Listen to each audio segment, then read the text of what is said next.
This is 1480 KRAE Cheyenne.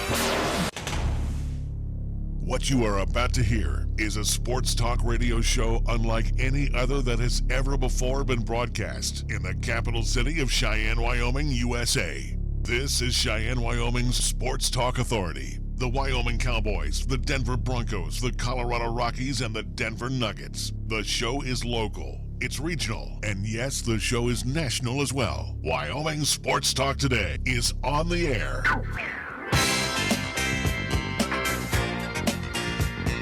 If they're talking sports on the radio in Cheyenne, this is the place it happens. This is Wyoming Sports Talk Today.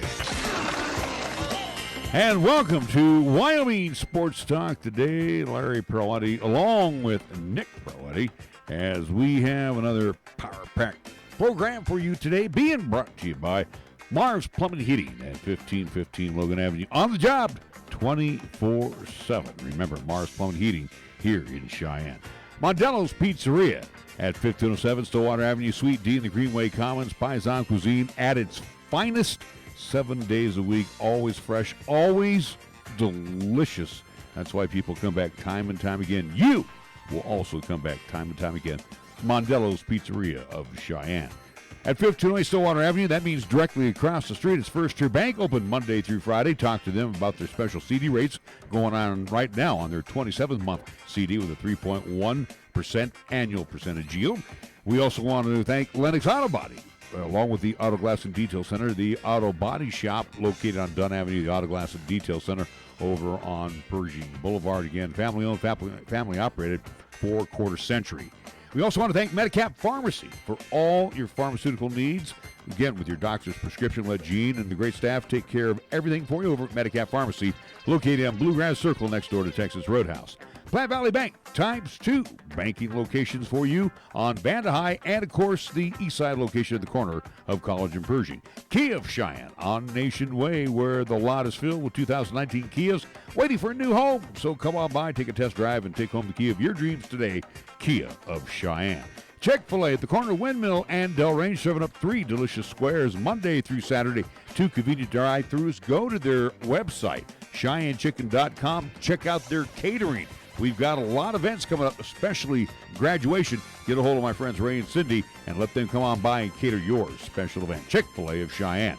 Jolly Rogers RV Sales and Service over on Highway 30, your exclusive home for Jayco RVs, fifth wheels, and travel trailers. They've been the exclusive home ever since I've been here. And again, Jolly Rogers got some great prices right now. 18's got to get off the lot. 19's on the lot right now, coming with great financing packages. We also want to thank Taco John's of Cheyenne. Again, sirloin steak burrito is back for both breakfast, lunch, and dinner.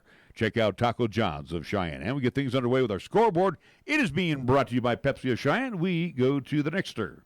Recapping action from today over in Laramie, at least inside at the indoor practice facility there on the campus of the University of Wyoming, where regional soccer is being hosted due to, at least with the snow around the area. It's supposed to be here in town, but again, with weather, we had to move it indoors. So either way, though, a few games underway earlier today. We'll start with the East High, at least Lady Thunderbirds, as they were in action against Cheyenne South. The Lady Fighting Bison for that contest. Cheyenne East defeats Cheyenne South 6-0.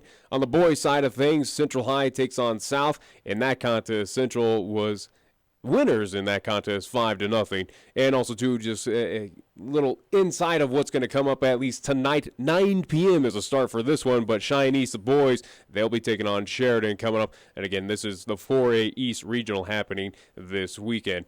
NHL action for tonight, one game on the slate. It is the start of the Eastern Conference Final between the Boston Bruins at home at TD Garden. They'll host the Carolina Hurricanes. You can see that game at 6 o'clock, and it is on NBC Sports Network. That's what's happening in NHL action for tonight. We move on to the Major League Baseball schedule. Let's see what's happening in the majors. Today, another Thursday, is kind of a getaway day. The Indians and the White Sox in a rain delay right now, as they are at a rain delay in Progressive Field. Let me see what inning. They don't give us the inning here. They have moved to the top of the 6th inning, and it's 5-0. Right now, Mother Nature is winning, so they have postponed that for the time being. Bottom of the 8th inning, Cubs leading the Marlins 4-1. End of the 4th, Rockies on top of the Giants 7-5. Now, this is not a makeup game. This is the regularly scheduled game. They have not issued a date yet when they're going to do that makeup on the rainout from last night. Again, Rockies 7, Giants 5, bottom of the fourth. Actually, now the end of the fourth. We move into the bottom of the sixth inning in the Coliseum. Reds are leading the Athletics 3-0. Final already in. The Angels punished the Motor City Kitties of Detroit 13-0.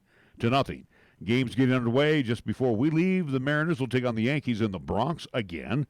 It will be the Pirates at the Cardinals at 5:45, 6 o'clock games. We'll have the Astros hosting the Rangers at Minute Maid. In the 7 o'clock hour, the Diamondbacks will face off with the Bravos at Chase Field. 8 o'clock hour, the Nats and the Dodgers in Dodger Stadium. On to the NBA hardwood. What's happening for tonight? Well, we've got Game 6 in Philadelphia, the Wells Fargo Arena. 76ers looking to stave off elimination as they will play host to the Raptors. Toronto leads that best of 7, 3-2. And the Denver Nuggets look to close out the Portland Trail Blazers in the Moda Center tonight as the Nuggets lead that best of 7, 3-2. Our scoreboard brought to you by Pepsi of Cheyenne. Hi, I'm Alex White, tea master at Pure Leaf. When I make tea, everything I know goes into it. You can't be impatient. When I craft Pure Leaf iced tea,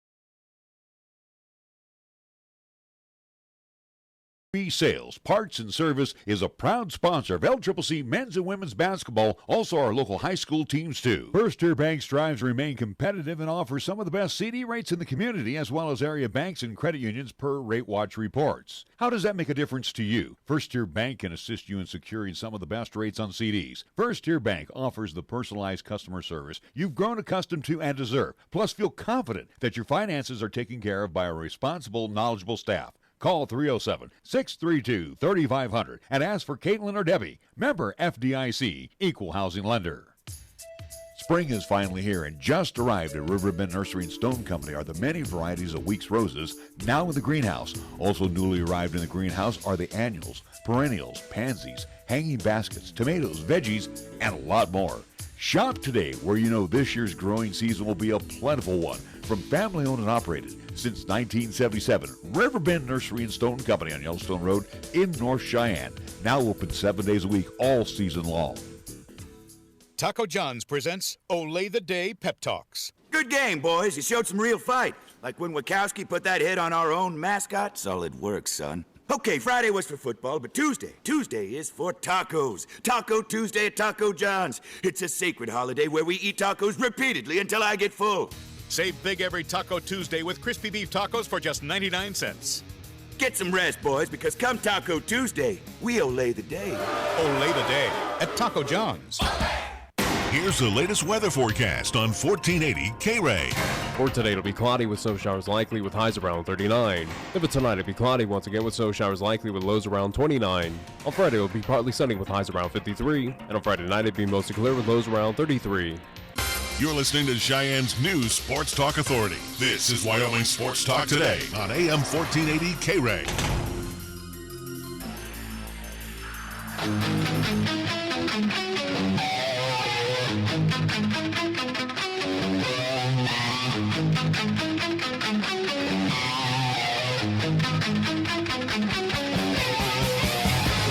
What will we do? What will we do?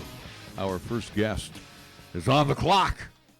and we don't know where he's at right now. We're hoping to hook up here. He's on a short leash as well, too, because we got someone right behind him as well that's, can't hold off too long for him. So we'll see what happens as we are looking to at least hopefully speak about the Casper Horseheads Baseball Club up there in Casper, Wyoming, as, again, they got underway year one last year in the Expedition League. So hopefully getting approaching, I think he's on the line right there. So. And, again, as Nick will answer the phone here, and we will hopefully bring on our first guest, and it should be Chuck Heeman. He is the Casper Horseheads Baseball Club owner. Chuck, good afternoon. Welcome to Wyoming Sports Talk today. Larry Proati along with Nick Proati. How you doing today? Hey, guys, I'm sorry I'm late on this. I'm at the ballpark. I had my phone in one place, and I was in another. So no apologies necessary. You made it just in time. So you were on the clock, and you had about 30 seconds to spare. Story of my life. Hey, Chuck, let's talk about the Expedition League. Again, looking at year one last season, your thoughts. And again, you have 3 enterprises within the Expedition League, and we'll talk about them. Yeah, we'll talk about where one was very successful. Yeah, we'll talk about. But give us your thoughts on the Expedition League overall. Yeah, well, the thing is, we had the best team in the league and the worst team in the league last year, so we can dig in on that in a minute. Here's something. I've been doing this a really long time, and one of the things that I always point out to people going into year 2 with the Expedition League is, okay, we started with 8 teams last year. All 8 teams are back. None of them folded. None of them went away, moved, anything. All 8 teams are back, and that doesn't happen very often at a level like this. You get teams come and go really quickly as they kind of settle into their footprint. Well, we didn't have that. We had 8 solid franchises. Everybody, we all had our startup year. Now they're out of the way. We're all going into year 2 on a good note. We've added 2 teams. We added a team in Fremont, Nebraska, and we added a team in Canada, in Brandon, Manitoba, the Weed City Whiskey Jacks. And I know that Steve Wagner's working on more teams for 2020. I know there's a couple locked in that I'll let him tell everybody about. So we're a growing league, and that was kind of one of the things that attracted me into this thing was that Steve had a really good business plan. It wasn't just, I think I've told you guys before, it wasn't just, hey, I want to start a baseball league. Wouldn't that be fun? Not knowing anything about what goes into it and all the work you have to do, and just to get these things off the ground. You don't just open the gates and have 800 people show up. It's a lot of work, and so Steve had the business plan to get that done. And that's what attracted me to get into this thing. I definitely did not plan to own 3 of them, but it kind of fell that way. But so we've got Casper, where I'm at right now. We've got the Western Nebraska Pioneers, which we're very proud of their accomplishments last year. And then we got the Aberdeen Hotshots, who started a little bit slow on the field. And if we went 1-10 to start the year in Aberdeen, if we would have gone 5-6 in those same 11 games, we would have made the playoffs.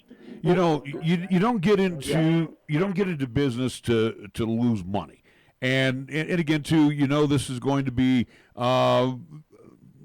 I guess it's a step-by-step process to get this Expedition League off and running. As you mentioned, Mr. Wagner's got a great business plan. But the thing is, what you accomplished last year, like you said, Western Nebraska did very well. You did very well at the gate in Casper. Aberdeen, even though they're not winning, but they're also drawing folks to the gate. This is the thing that you have to be most impressed with, are the turnstiles that are turning for you. Yeah, very much so. And across the league, all 8 of our teams are, what it really encourages us for year 2 is that all 8 of our teams, their attendance increased as the season went along, as the teams kind of took hold in the community and became familiar with the fans. And even Nebraska, we played to 94% capacity there, but we sold out. I think we sold out our last 14 games. And winning helps. It does help a lot.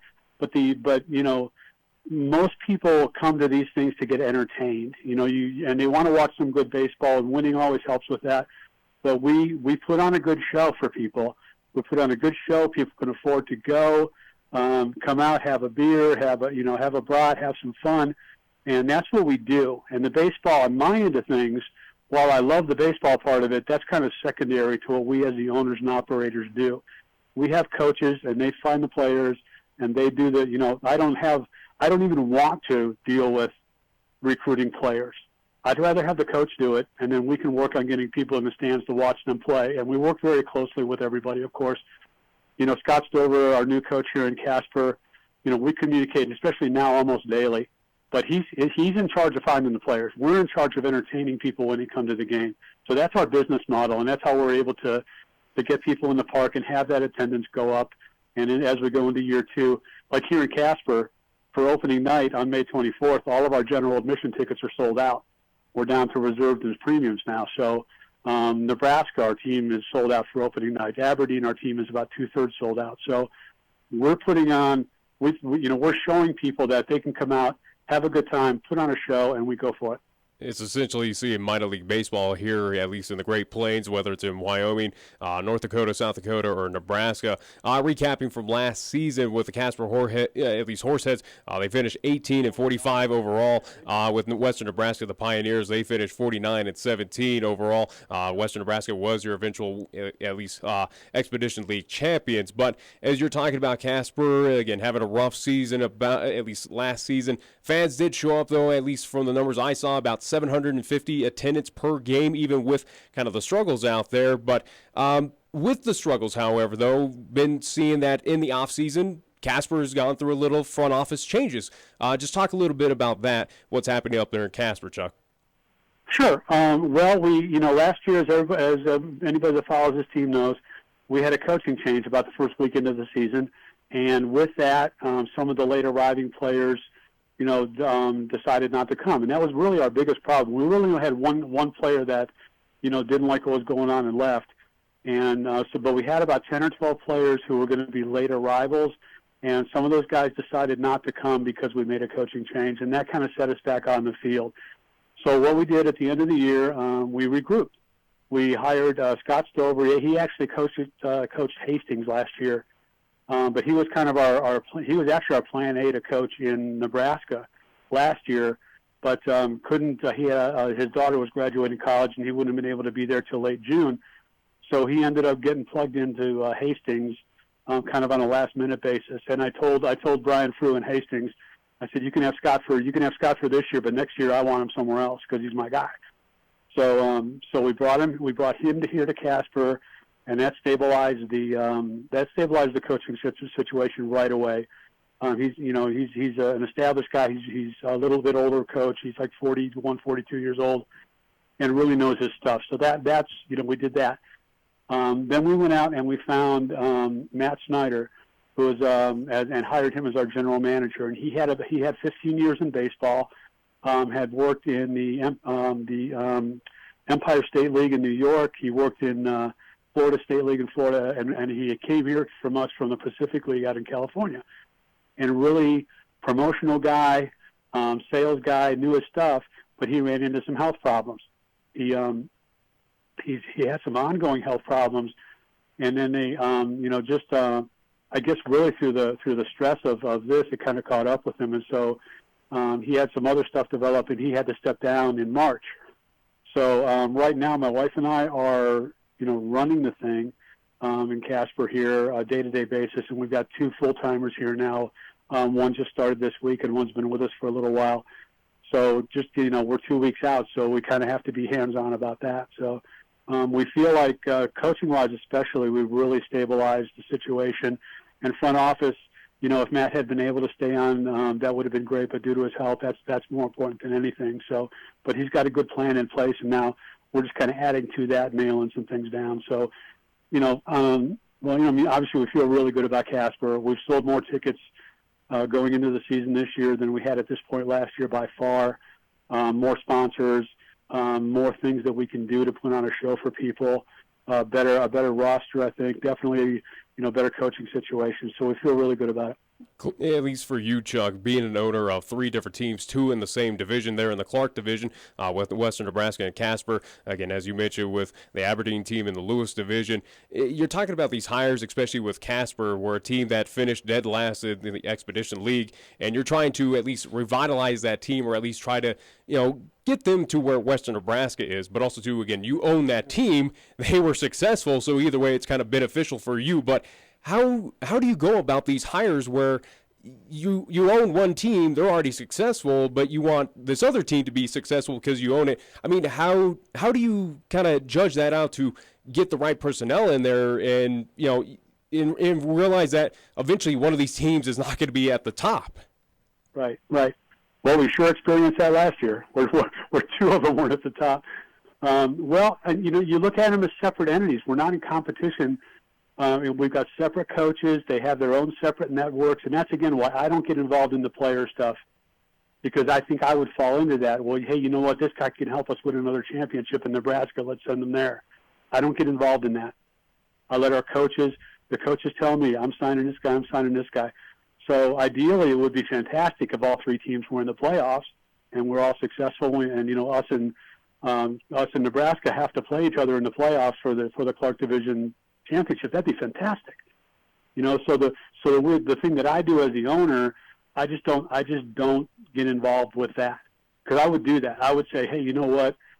You've got, here's this guy who's really good. Well, let's load up one team and, not worry about the other team.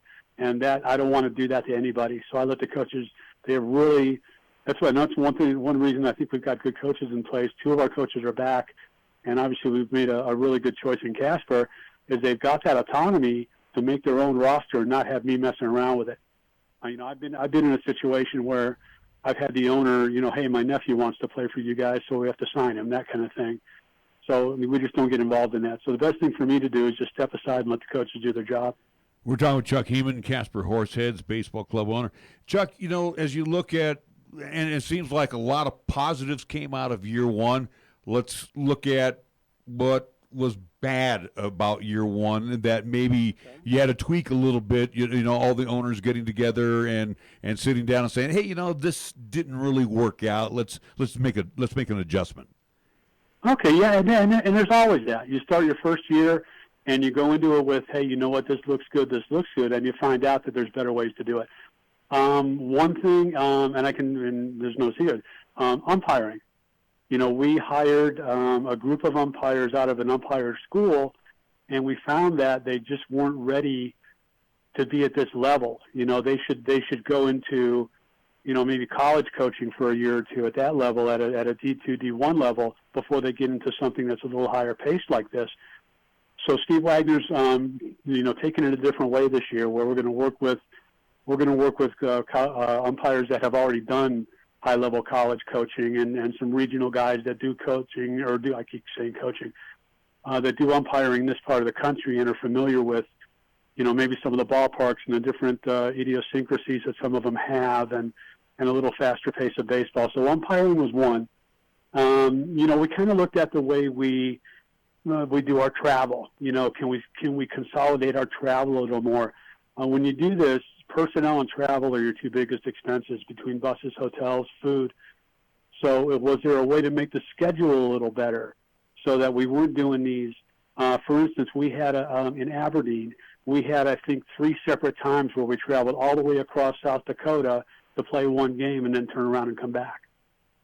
So actually, Steve and I made the Expedition League schedule this year for all 10 teams, and we really made an effort to make sure that when a team came to a town, they were going to be there for at least 2 days and then maybe go to another town from there.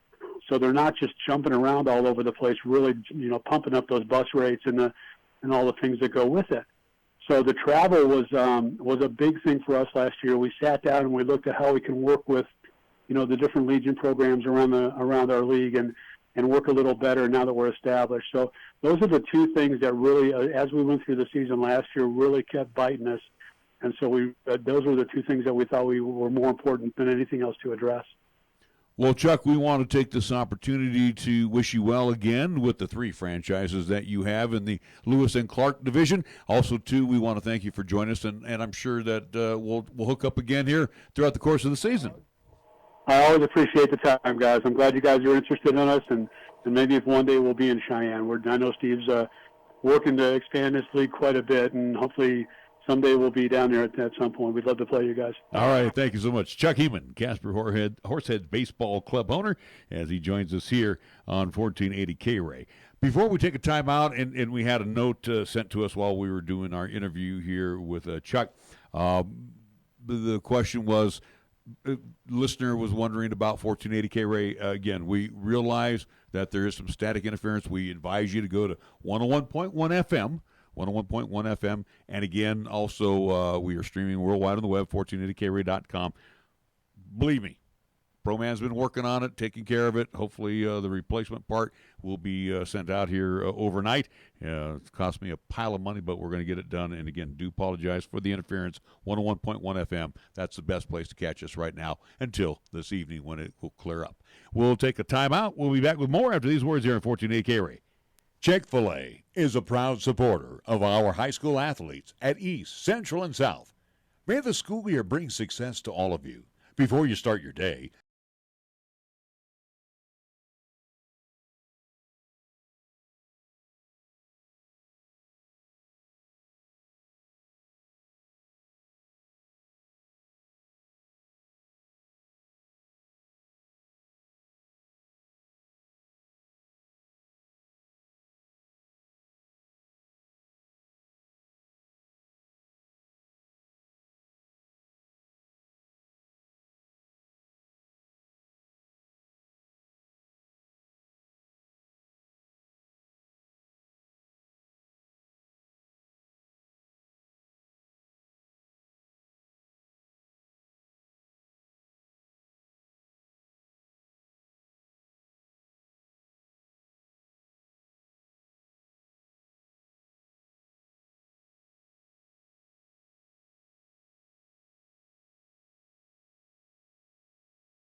At Medicap Pharmacy, we concentrate on nothing but your medications and your health. Each location is a locally owned, full-service neighborhood pharmacy. We won't make you walk through aisles and aisles of stuff or wait in a long line. Instead, we'll always make time for you by listening, answering your questions, and explaining your prescriptions. Medicap Pharmacy. We'll always make time for you. Medicap Pharmacy, 1947 Bluegrass Circle, next to Texas Roadhouse in Cheyenne. Or call 635-3712. 1480 KRAE is your home for live play-by-play coverage of high school basketball and football. Hi, this is Nick Brody inviting you to hear all the play-by-play calls of East, Central, and South football and basketball. You'll hear the conference action along with the postseason, and during the basketball season, 1480 KRAE features both boys and girls games. Catch all the exciting calls on AM 1480 KRAE, also streaming the games worldwide on the web at 1480krae.com. Is excess weight affecting your health? Have you decided to do something about it? The Weight Management Program at Consultants in Surgery at Cheyenne Regional Medical Group can help improve the health and well-being of people who are overweight and struggling with diabetes, hypertension, high cholesterol, and sleep apnea. Why wait? The time is now. To see if weight loss surgery is right for you, call 307-632-1114 or visit CheyenneRegional.org/weight loss. When it comes to sports talk in Cheyenne, it's a whole new ballgame. Let's play ball! You're listening to Wyoming Sports Talk today, and it's only here on AM 1480 KRAE. It's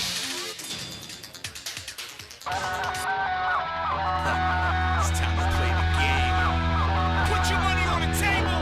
Come on. It's the one game you'll never, ever win. Well, welcome back to Wyoming Sports Talk today. We move on to our next guest on our list, and we want to welcome him on board. First off, congratulations also going out to Gerald Madison, who is the new Wyoming Cowgirls basketball head coach. He's been on the bench for a long time with former head coach Joe Legursky, now elevated to the head position coach. Congratulations. Thanks for joining us here on Wyoming Sports Talk today.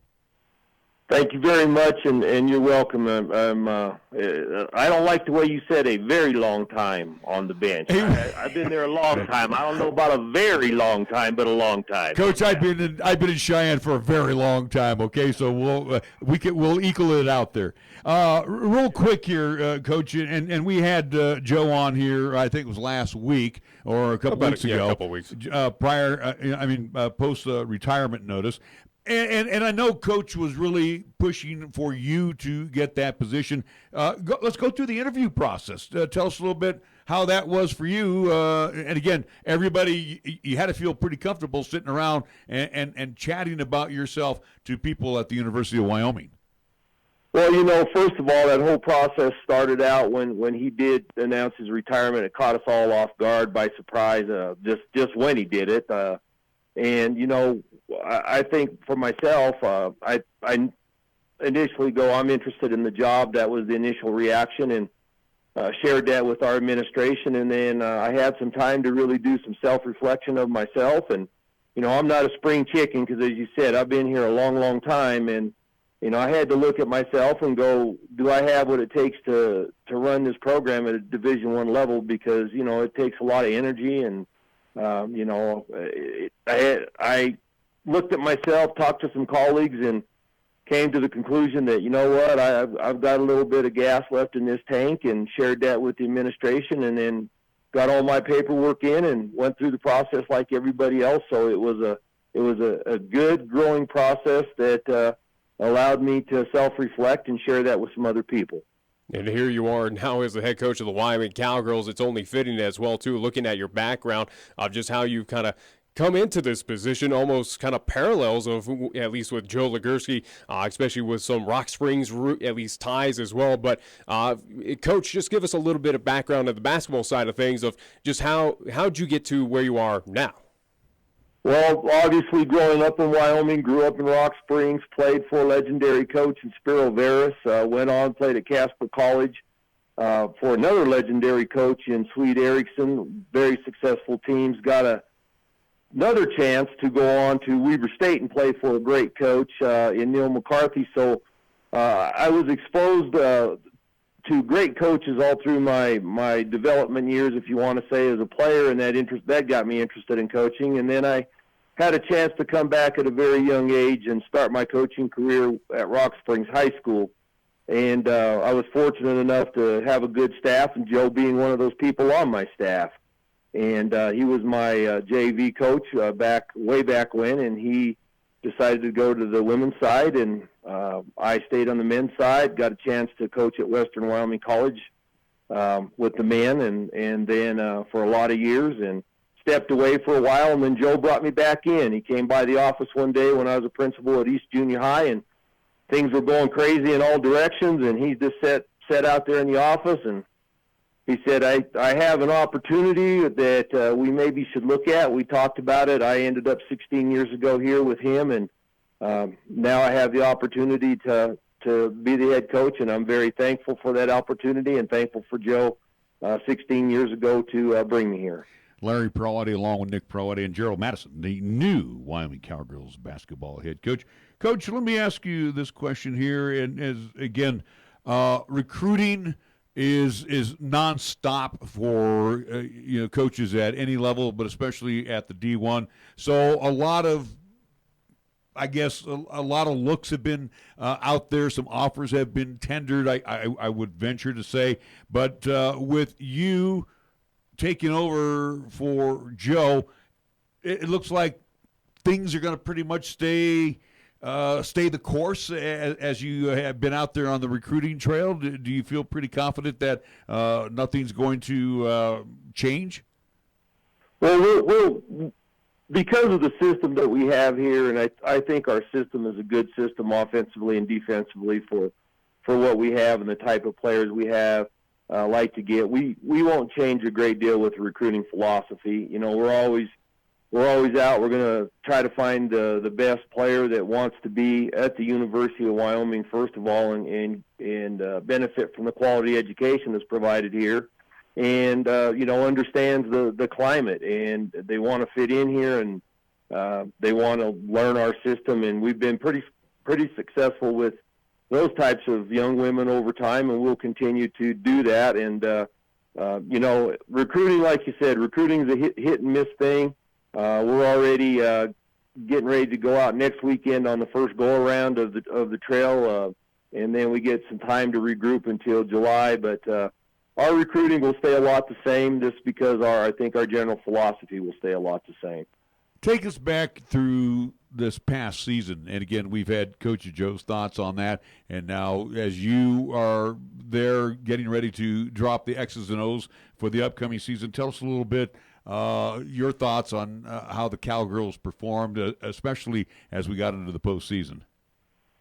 I thought last year turned into one of those special years. A group of young athletes just blended together, and there was it's just amazing how they came together. And we weren't sure early in the year, being that we had a group of 6 seniors, a group of 6 freshmen, and a couple players in between. We were like, okay, so what's going to actually end up happening? Or are we going to win any games, 10 games, 20 games? We didn't know. And then they showed a lot right at the beginning of the season when we played at St. Mary's. St. Mary's is a veteran team. They're very good year in and year out.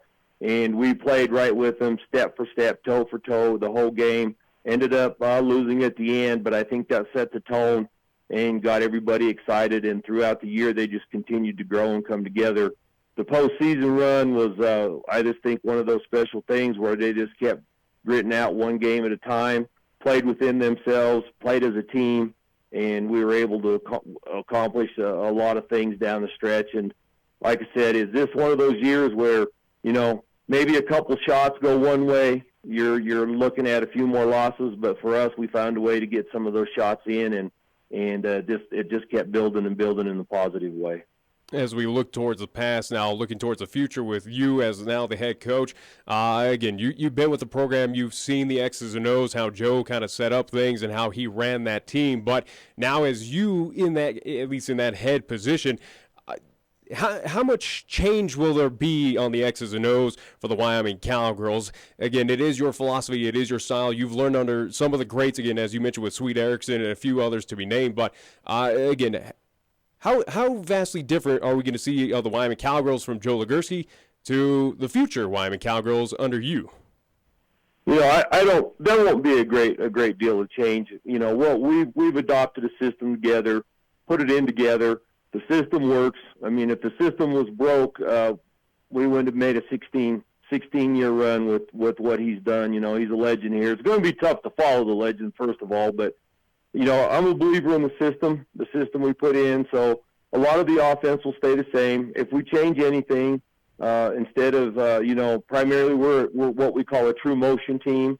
We'll still run a lot of motion, but we'll add a few more sets just so our young kids will have an opportunity to not have to think as much, at key times of the game. They can just go out and execute. Defensively, we're still going to be primarily a man-to-man team. I think you got to play defense, be able to play defense to be successful, when it comes down to crunch time in a game or a season. We will throw a little bit more zone in because we think for, once again, some of our personnel that we have, it will give them a better chance to get on the floor without worrying about some of the mismatches. So I'd say overall you won't see a big change, but there'll be some subtle changes that might look a little different to those that have followed us in the past, but don't expect anything crazy as far as changes go. Coach, I look back, and matter of fact, my son and myself had that chance to get there for the opening game of the WNIT, and thing that impressed me, which has been impressive, and I'm sure you'll agree with me, even with your time with Joe on the bench, the fan support, especially for the Cowgirls. You're now in that spacious arena auditorium. Back in the day, it used to be the MPG, but you have to be very impressed at the support for Cowgirl basketball here in this state. Oh yeah, definitely. I mean, what Coach has been able to build here over these 16 years, and our fans, we always say our fans we believe are the greatest in the league. They come support us all year long. They reach out to our players, as we always tell our incoming recruits, if you don't want to be stopped when you go shopping at the store by one of our fans and be given hugs and everything else, then you better not come here, because our fans reach out to our players not only on the court but off the court. And it's just like you said, it's really amazing, and it just gives me shivers as a Wyoming native that sometimes the people that I have known over the years, see them at a game, on a weeknight and know that in some cases they've driven 3+ hours and even longer to come watch a game. And that's not true at a lot of places. And you're right, our fans are special, and always want them to know they're special, and they're definitely appreciated by both me and our players. I think that one entity who might embrace that style, it might be the Casper product, the Casper College product as well, too. One Jay Johnson that you recently signed to the 2019-2020 squad. But either way, though, Coach, for you, again, new, at least first-time head coach for the Wyoming Cowgirls, just give us your outlying kind of expectations or at least goals for this team. Obviously, we've already seen a WNIT championship back in the day with the Wyoming Cowgirls, also too under head coach Joe Legursky. They had their first ever NCAA appearance. The only thing kind of missing right now is kind of advancing in the NCAA tournament and also too winning that prestigious Mountain West at least tournament. But what kind of goals do you have with your tenure with the Wyoming Cowgirls? You know, what we've always talked about, and what I still talk about is, you know, we just want to get a little bit better each day, and we want to compete. I always tell our kids we want to play harder, smarter, and longer than our opponents. And you know, the other thing that when I came with Joe 16 years ago, we set some goals, and we have reached every goal basically that we set except the one you mentioned, which was conference championship. So, you know, in my tenure, the main thing that I would like to get done is to win a championship, win a conference championship. And if that can happen, then as far as I've been here during both my assistant tenure and now as a head coach tenure, if we can get that done, that would have, for me, accomplished everything that we set out to try to do 16 years ago.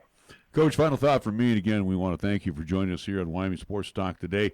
In addition to recruiting, also scheduling, and again, too, one of our hardest things we always have is trying to get opponents into the AA because they know it's always a tough place to play, and even for Cowgirl teams, it is the dome of doom for opponents. So, again, looking at the upcoming 2019-2020 schedule, what's shaping up?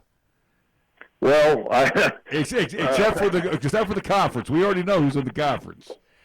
Well, you know, we are currently finalizing our non-conference schedule, and I think as a schedule overall, both on the road and at home, this is going to be one of our tougher schedules we've had in a little bit. The last thing, and I'll just give you guys a teaser as we go away.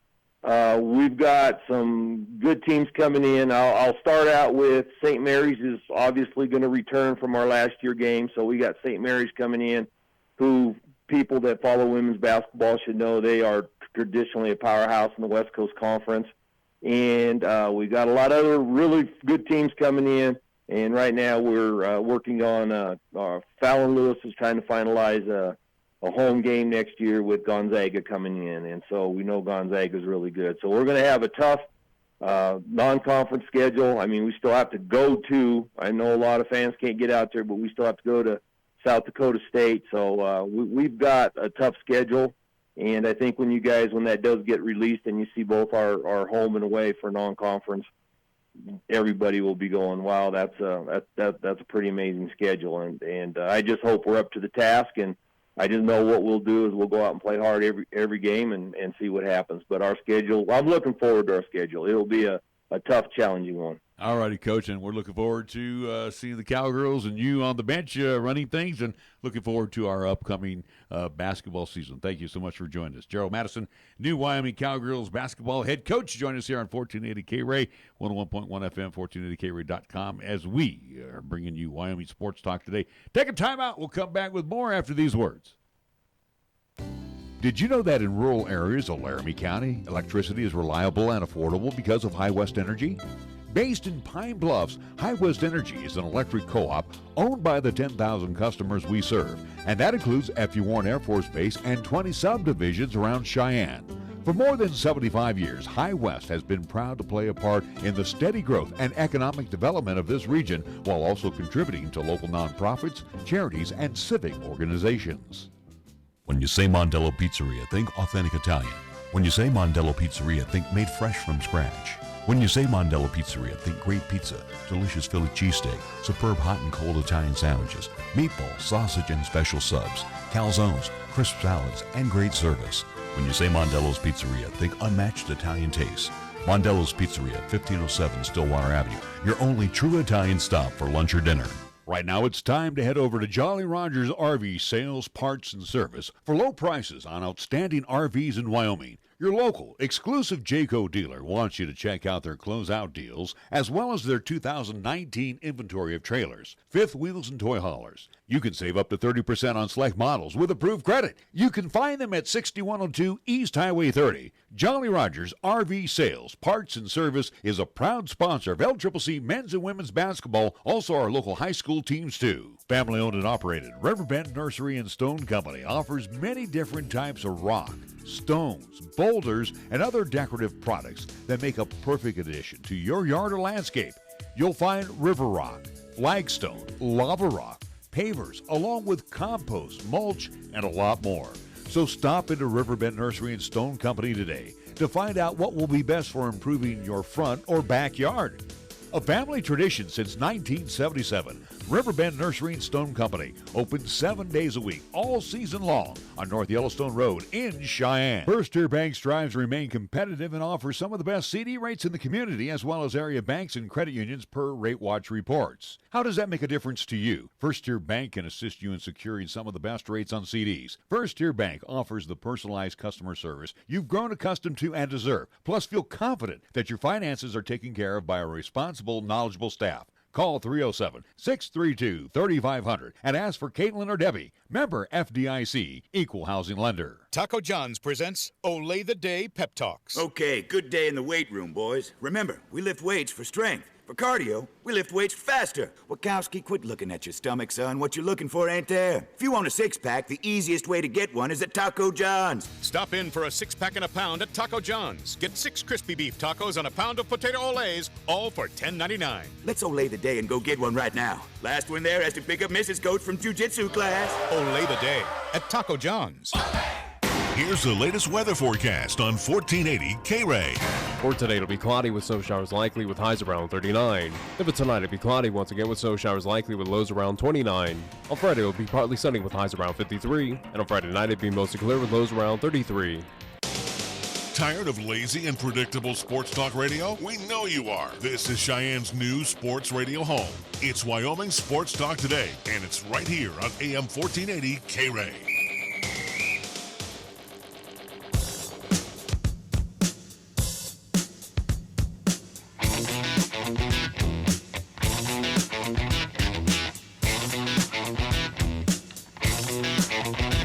They have moved to the bottom of the sixth inning at Coors Field. Giants and the Rocks tied 8-8. Pitching not a premium today for either team. Matter of fact, the Rockheads have committed a couple errors, but the newest pickup for the Giants, Tyler Austin, who was, I think he was doing a little rehabbing right before he was brought up. Has a couple of home runs. He's at first base today. Well, this is at least with the Giants hitting home runs today. They've been doing it here in the series. Obviously, last night, day off due, at least a night off due to the weather. But at least for the Giants getting home runs in this contest, that makes it 13 straight games that Rockies pitching has allowed at least a home run in those contests. So pitching not stellar right now for the Rockies. Giants taking advantage of it. And again, a team that struggles with runs. They've climbed back up. We're right now tied 8-8 and still plenty of ball game left to play down there in Denver, Colorado. Also for the Rocks, Mark Reynolds, Ian Desmond, and Nolan Arenado have gone yard. You know, the thing about the Rockheads right now, it's the young gun arms. They're just not performing right now. And another disappointing performance by Kyle Freeland. On the other side of the coin, I mean, Derek Holland. This is an awful performance by him. 2 2/3 innings, 7 runs that he gave up all. Well, again, as a pitcher, you seeing at least some clips from down there at the Coors Field. Again, flakes are down there. Again, does kind of mess with the grip, with the handle, with the ball movement.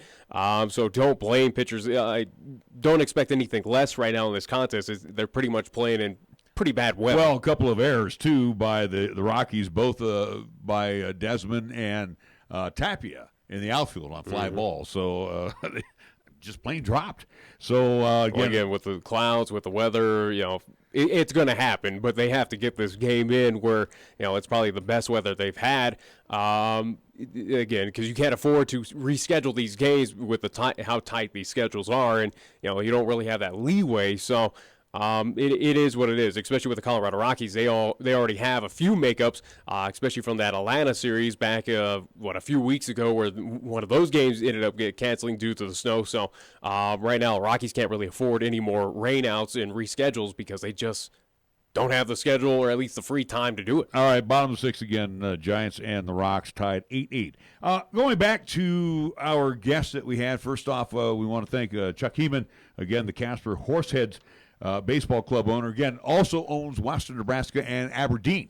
The Hub City Hotshots is what they call them, but Aberdeen.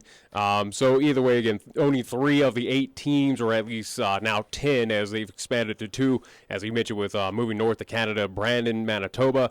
So that'll be a nice little drive across the border for especially the Casper Horseheads, or especially the team out in Gehring. But again, adding that team and one more, they are looking to expand as well too out in this area, as Chuck and we've even talked about it with a few other entities regarding the Expedition League, of trying to get it down to the city of Cheyenne. We would love to have it, but we need facilities, and that's on the city of Cheyenne. So will that happen? Probably not. So again, they are expanding. They would love to come down here, but they are looking at other entities. For instance, they are looking at, Gillette, Wyoming. Also to Rapid City, I think, is on those marks. I would go to a place you do have to work with those Legion teams that do operate those ballparks, as Chuck mentioned. Right. They are trying to work those schedules around them, so that might be the little hesitation for Gillette, for Rapid City, and a few others to at least expand. For the Expedition League, go to a place that actually appreciates you and will come out and support you. That's all I got to say about that. We're not going to support it. No. We're not going to build it. I don't think, especially where the surprising thing and the numbers tossed around, and mentioned that with Chuck, with the Casper Horseheads, again, they were pretty bad this season. They had one of the worst records in the Expedition League. Obviously, it's season 1. But at Mike Lansing Field, though, in Casper, Wyoming, folks showed up. They had a consistent. They were the second most attended, at least, team in that league of the other 8 cities. Again, from North Dakota, South Dakota, Wyoming, and Nebraska, they had an average attendance of 750 with a team that was struggling, that did not win, that had a rough season of it.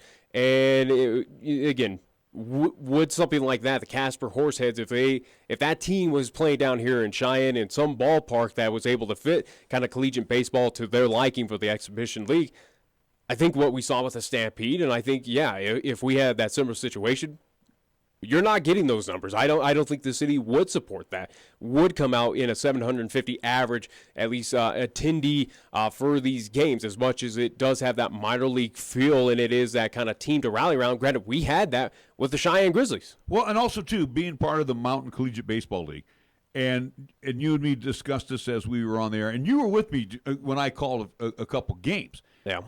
In Laramie, they drew probably a good night for them was 150 people.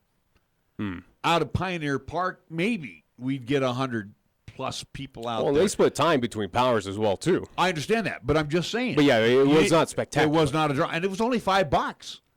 And then I remember when we used to do games in Fort Collins for the Foxes, and they were the best team. Mm-hmm. It was them or Greeley? No, Greeley was not good. Trust me. I thought the Grays had one good season. No. But either way, though. But they weren't drawing. I mean, that's just it. The Mountain Collegiate Baseball League did not draw in this area amongst the 4 teams. The Grays were the first one to say adios. They were gone. Yeah. Well, and again, you're looking at 8 cities throughout these respective 4 states that had relatively good attendance, according to Chuck. It is a league that did see some success. The only minor issues, as he mentioned, was kind of umpires. Hey, go figure. But and just a few other kind of minor details. But no team folded. No team had financial struggles. It is something that they're still moving on. And if anything, they're looking to expand. Where the Rocky Mountain Collegiate Baseball League had 4 teams to start out with: Laramie, Cheyenne, Fort Collins, and Greeley.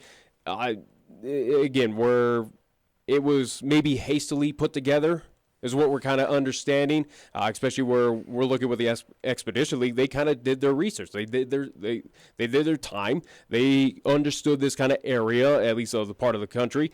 And here they are. They're rocking forward into year 2 and looking forward to bigger and better things. And right now, it would be nice to have that here in the city of Cheyenne. It would be amazing to have that kind of minor league baseball field, have that kind of prestigious stadium that where they want, again, where Powers Field has much seats as there are. It's not good enough according to this league, and respectively so. But again, it'd be nice in theory to have it here. But would this city support it? Would the city come out for a team that was struggling? They would show up, absolutely, if they're winning like a Western Nebraska team, where the Pioneers did win that league.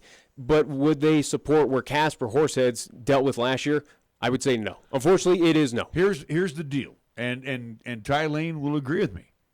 We're still waiting for field number 2 out by Powers Field. The land is there. Isn't that a corporate entity? But no one's breaking ground on that.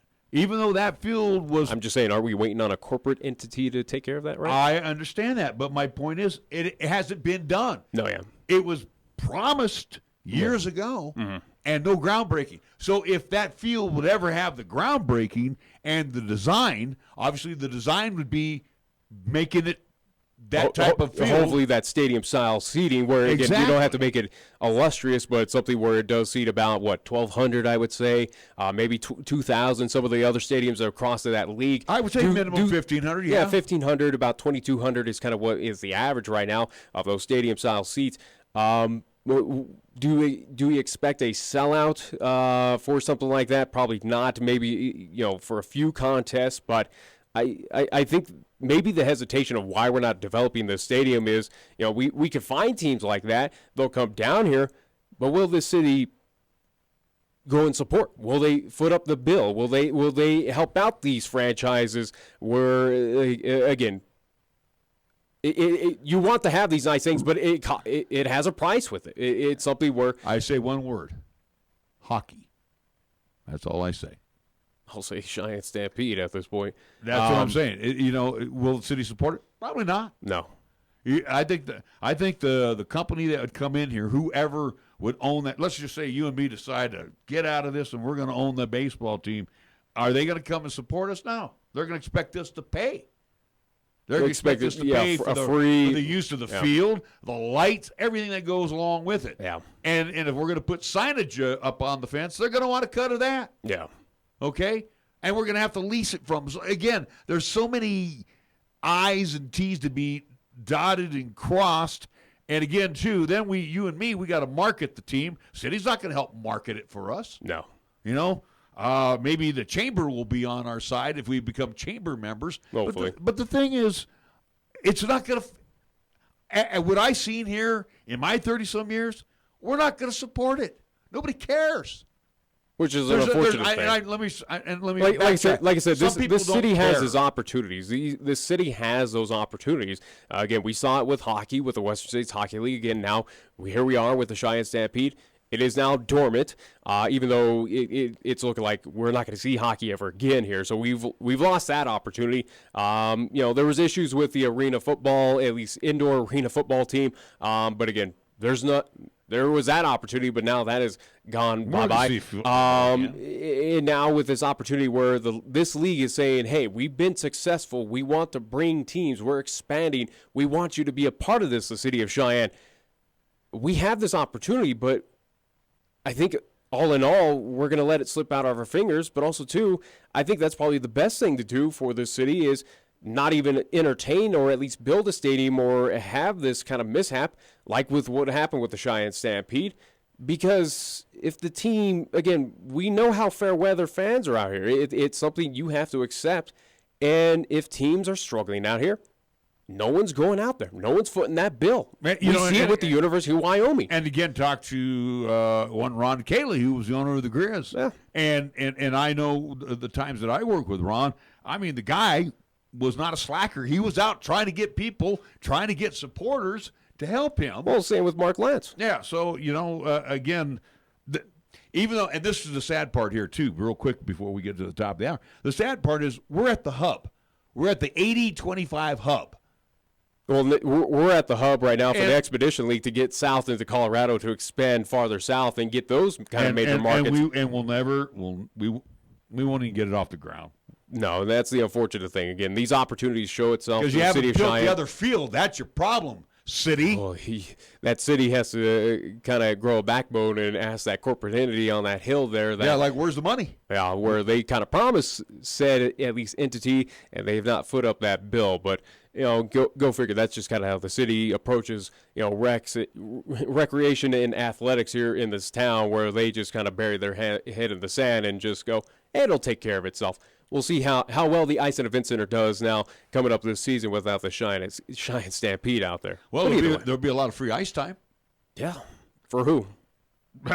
The ghosts of the Stampede that will be skating on the ice. That's a little rough. I know. That's a little mean. There's nobody going to be there. Yeah. Let's be honest. The dead time is going to be what exactly it is. Dead. Nobody there. Yeah, I think the city's going to find a rude awakening where, as we talk with Mark Lance, and again, I've reached out to Mark, and obviously times have been a little tough for him. He's dealing with this kind of on an emotional level, but I have offered out to him to kind of come back into studio and just let loose his thoughts and just kind of talk about what has recently happened. But again, with the Ice and Event Center of now, where you don't have that revenue source, you had it, you had a chunk. You try to work with this team. Now they're, again, dormant at this point. 2019-2020 hockey is not going to happen, folks. It's set and done right now. It's going to be a rude awakening to the city where, going back to that infamous article, where it is not a revenue maker. It does not make us money at the Ice and Event Center. They're going to have a rude awakening saying, hey, we got nothing at all. Here's the deal. Put a fork in it. It's done. I think that's the best thing to do. Yeah, stick a fork in it. Look forward to the Archer Complex where they know what they're doing out in the county. And maybe this other group that's building the convention center. Yeah. We'll see how that all comes about and comes into play here down the road. We do need to move into hour number 2. We're back after these words here on 1480 KRAE. This is 1480 KRAE Cheyenne. Also being heard on translator K266CC Cheyenne at 101.1 FM. What you are about to hear is a sports talk radio show unlike any other that has ever before been broadcast in the capital city of Cheyenne, Wyoming, USA. This is Cheyenne, Wyoming's Sports Talk Authority. The Wyoming Cowboys, the Denver Broncos, the Colorado Rockies, and the Denver Nuggets. The show is local, it's regional, and yes, the show is national as well. Wyoming Sports Talk Today is on the air.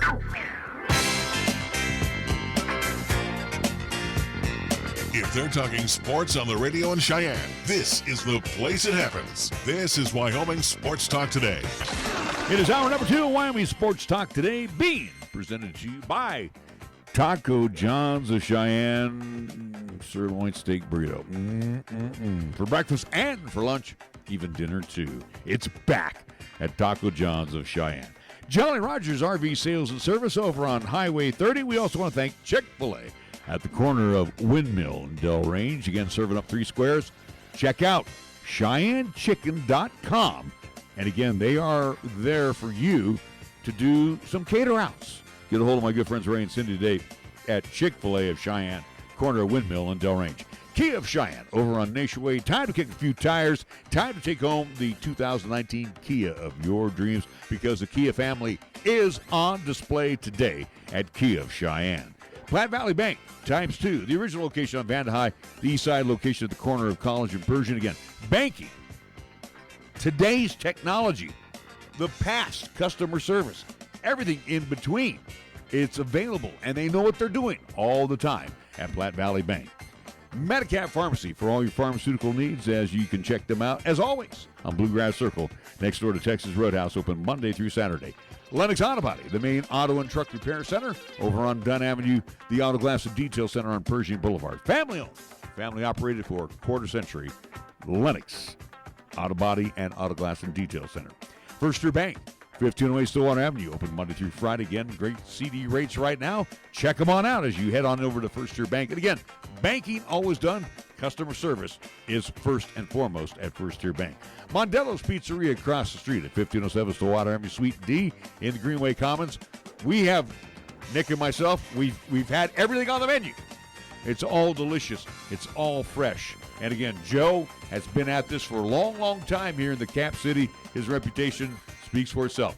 Mondello's Pizzeria, true Paisan cuisine. He's from the old country. Oh, yeah. And again, Joe makes, he does the old family recipes, and you got to like it when you go to Mondello's Pizzeria. Mars Plumbing Heating at 1515 Logan Avenue. They're on call 24/7. Whatever goes wrong, heating, air conditioning, water heater. Oh, my goodness. Water heaters go down when they feel like it. Mars Plumbing Heating to the rescue. Give them a call. And again, they're at 1515 Logan Avenue. We get things underway with our scoreboard. It's always brought to you by Pepsi of Cheyenne. We go first to Nick and what's happening in his world. And in Class 4A East Regional happening in Laramie, instead of outside, it has been moved to the indoor practice facility there at the University of Wyoming due to weather. But a few contests, at least regarding the local teams. For East and South on the girls' side of things, they were underway earlier this morning at 11 a.m. East girls defeat Cheyenne South by a final 6-0. After that contest wrapped up, Central Boys took on Cheyenne South. Central Indians took care of business against the South High Fighting Bison by a final score of 5-0. And later on tonight at 9 p.m. is where this contest is going to start. Cheyenne East boys, they'll be taking on the Sheridan Bronx. Again, this is a Class 4A East Regional happening over in Laramie. This is day one, at least for soccer here in the state of Wyoming.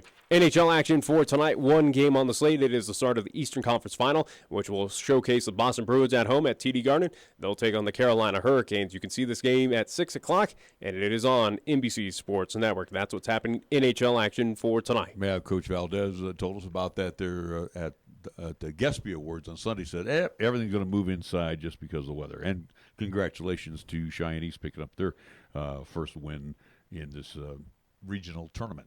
We go to the baseball scoreboard. Well, the Giants and the Rockies, again, pitching not at a premium, and the Giants bullpen now sucks just as bad as the Rockies bullpen. We are still in the bottom of the sixth inning, 2 outs, and the Rockies now lead the Giants by the count of 11-8 at Coors Field. Bottom of the ninth inning in the Coliseum, Reds blanking the Athletics 3-0. Finals that are in, Angels punish the Tigers at Comerica today. Halos over the Motor City Kitties 13-0. Indians have blanked the White Sox, and that was called after 5 as the rains continue to come. Well, let's just say cold rain coming down at Progressive Field. 5-0 the final on that one. And Cubs win at Wrigley today. They beat the Marlins 4-1. Getting underway here in just a little bit, the Mariners and the Yankees in the Bronx, Pirates and the Cardinals in the 5 o'clock hour at Busch. 6 o'clock hour has the Rangers and the Astros at Minute Maid Park. 7:40 tonight at Chase Field. It will be the D-backs and the Bravos in Phoenix. Nationals pay a visit to the Dodgers at Dodger Stadium. That'll get underway around 8:10 for this evening. NBA action on tap for tonight. Will the Raptors close out the 76ers? Don't know. It's in Philly tonight, the Wells Fargo Arena. Toronto leading that best-of-7 series 3-2. And in the Western Conference semifinals, with Denver leading 3-2. Can Denver pick up that much-needed road win tonight as they will face the Trailblazers? That game will get underway around 8:30. Well, they're Denver's only hope right now is they're the only team left in the playoffs. Yeah, but you still tip your cap to the Avs, and we'll talk about them in a little bit. Anyway, Nuggets and the Trailblazers, 8:30 this evening, Game 6 of the Western Conference semifinals. Our scoreboard, what? I was going to say, we can hear from that head coach of his thoughts, since it is a lengthy post-game interview, at least coming up, and give our thoughts. I've got other stuff to do. We'll get to the Avs here in just a little bit. We'll take a timeout. We'll be right back after these words. This is the Pepsi that's got a date with your taste buds. We're talking 1,000 bubbles dancing a two-step with you and 2 tacos at 2 a.m. Order number 83. Come on, you're up. This is the Pepsi that has mastered the art of the late-night munchies and is always down to dig into some deep dish. Hey, we don't do deep dish, capiche? Try telling that to Chicago. This is the Pepsi for po' boys, pulled pork sliders, and the godfather of all sandwiches, the Godfather. This is the Pepsi for street carts, anything a la carte, and is dying to make the leap into your grocery cart. Come on, take us home with you. This is the Pepsi for those who are forever fun. This is the Pepsi for every generation. Here the season never ends. From Wyoming sports to the Broncos in Denver. From Rockies baseball to talking hoops with Nuggets basketball, local, regional, and national. This is Wyoming Sports Talk Today, right here on AM 1480 KRAE.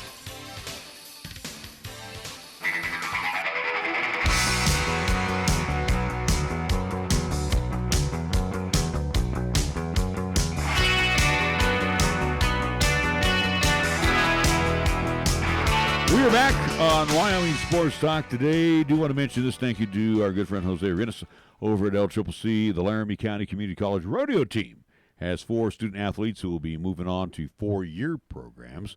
Let's recognize them right now. Austin Holbert from Norfolk, Nebraska, and Houston Brown from Miles City, Montana. They will be joining former Golden Eagle coach Bo Clark at the University of Wyoming. Then we have Georgie Loggy. There you go. From Arthur, Nebraska, and Connor Notwell from Encampment, Wyoming. They'll be heading to West Texas A&M University. Just some notes here. Brown finished 3rd in the all-around standings in the Central Rocky Mountain region with 960 points. He finished 5th in the region standings for saddle bronc riding with 470 points. Brown also finished 9th in the overall standings in the tie-down roping with 295 points. Holbert finished 8th overall in the Central Rocky Mountain region standings for tie-down roping, total of 310 points on the season. Loggy finished 11th overall in the Central Rocky Mountain region standings in the breakaway roping with 238.3 points. So, congratulations, and looking forward to those student athletes moving on and continuing their rodeo careers. Basketball, last night, Boston, adios! And I feel I'm just shocked. Boston did not even show up for this series. Not taking anything away from Milwaukee. I'm not shocked at all. Again, Milwaukee's a better team. I'm sold on Milwaukee. They're going to be tough in the finals. Surprised it took you till now. Again, that Game 1 scare was nothing against Milwaukee. I told you that Game 2 they'd come back and take care of business. There was no reason that Milwaukee was ever going to lose this series to the Boston Celtics. Celtics did not match up anywhere close to Milwaukee. Milwaukee's going to be, they should be the team representing the East in the NBA Finals. Toronto or Philly can't beat them. No. I'm thoroughly convinced. I like you want to talk about a team that's got a good motion offense. They've got it. Good ball movement inside, and they got great outside shooting. This is a good team. Yeah. And defensively, they're pretty tough, too. This is a Milwaukee team for the first time at least winning that series last night, again 4-1 against the Boston Celtics. They'll move on to the Eastern Conference Finals. They await whoever between Toronto and 76ers. Probably will be more than likely the Toronto Raptors. But for the Milwaukee Bucks, it's the first time that they're in the conference finals since 2001. So this is a long time coming for this franchise. Again, team that was top of the NBA, top of the Eastern Conference. No surprise that they are here at this point, and I think they are odds-on favorites out of the East, that they should make it to the NBA Finals, barring some collapse or some major injury, which absolutely can happen. And we saw that in the game that happened last night as well, too, between the Golden State Warriors and the Houston Rockets, where right now with one Kevin Durant, who has been a big playmaker, again, the leader of this Golden State team, he's questionable. It's pretty much he's out for the rest of the semifinal matchup between Golden State and Houston. It was a calf strain. He will be reevaluated at least in the middle of next week. So he's done. He's done for this series, and that is a big blow to the Golden State Warriors. Kevin Durant, even though he played 32 minutes, 22 points. Again, if he played much, at least a little bit longer, you can only assume points would have been a little bit higher. But he is definitely the leader of this team. He's been through both series, but he's going to be sorely missed to kind of help Golden State close out the next at least couple of games. Game 6 in Houston, they've struggled. They've lost 2 in a row there in Houston. It's going to be that much tougher for Golden State to close it out and go at least win this series 4-2. Again, it'll head back to Oracle for Game 7. There's no doubt about it. They're not going to win in the Toyota Center.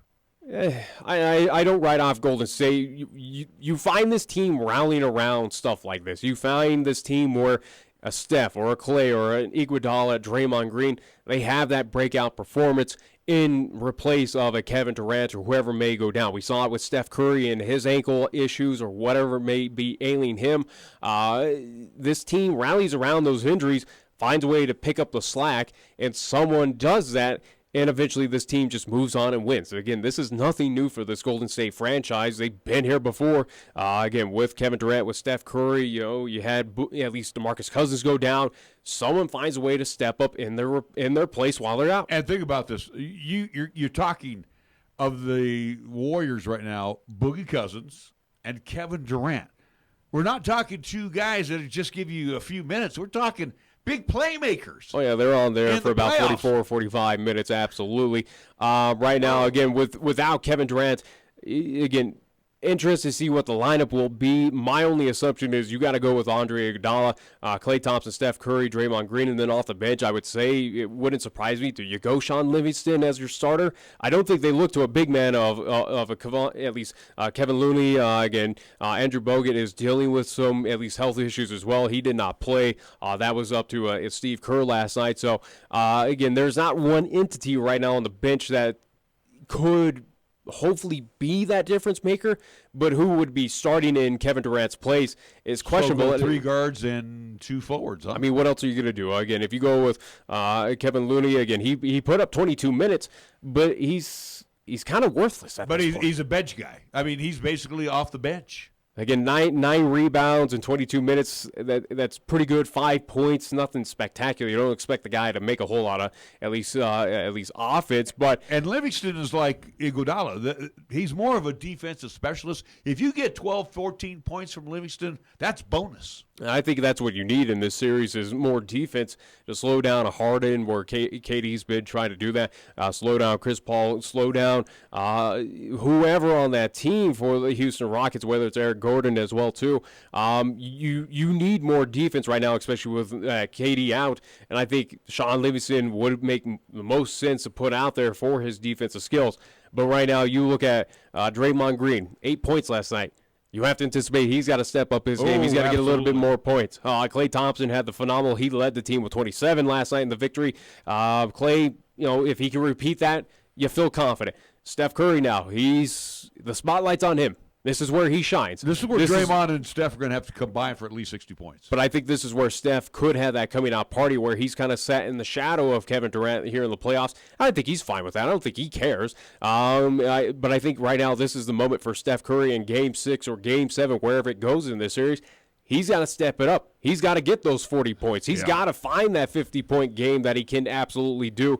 He has to have that spectacular game. Yeah. But also, too, and I like what you mentioned about Draymond Green, and we need to get into our next segment here. But with Draymond, he's a very unselfish player. He opens up a lot of freebies for Kevin Durant.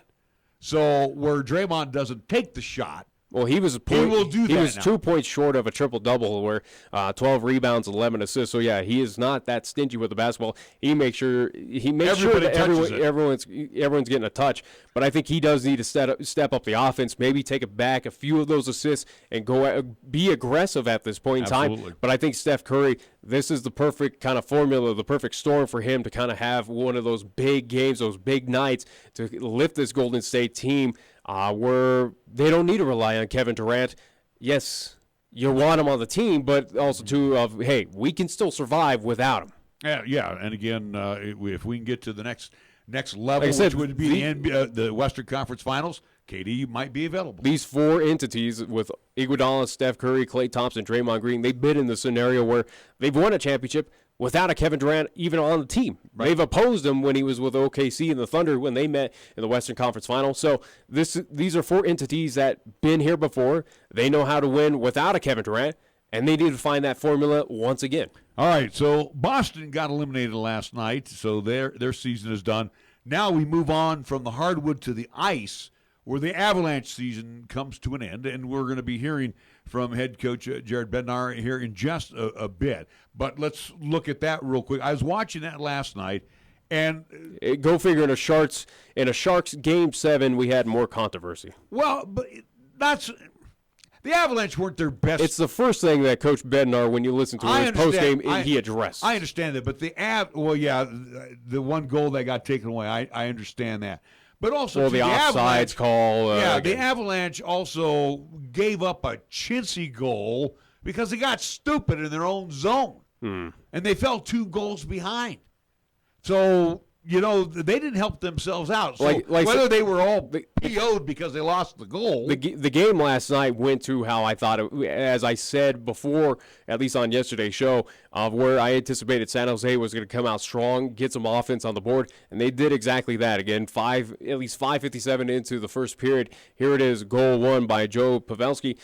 Then you also had a second goal where they went up 2-0 against Thomas Hertl. And that was a stupid goal. That was stupid because they couldn't clear it out of their own zone. Like I said, I think San Jose, as what I anticipated, they were going to be focused in this game. They've been here before. Again, Colorado Avalanche have not been in this scenario. San Jose has. They're not the team that was gassed, and San Jose knows how to move on. They are that experienced bunch.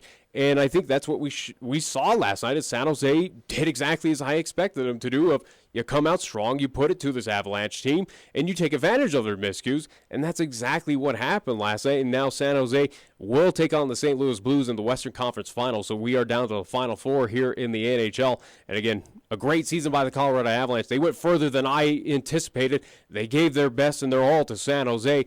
The question is how much energy did they drain out of San Jose to maybe cost them against the St. Louis Blues, but also to the Blues as well. They got tested to the limits by the Dallas Stars, so be interested to see how the Western Conference Final matches up between those two entities. But again, Colorado Avalanche, a team that was in the second wildcard spot, had no business beating Calgary Flames, or at least in my opinion. I thought Calgary was a much better team than what was put out on the ice, but to make it to the second round, put it to a Game 7 against a very talented Sharks team.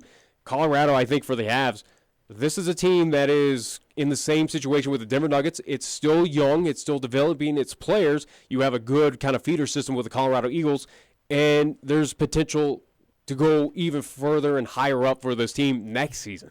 Now, you are totally out of teams, right?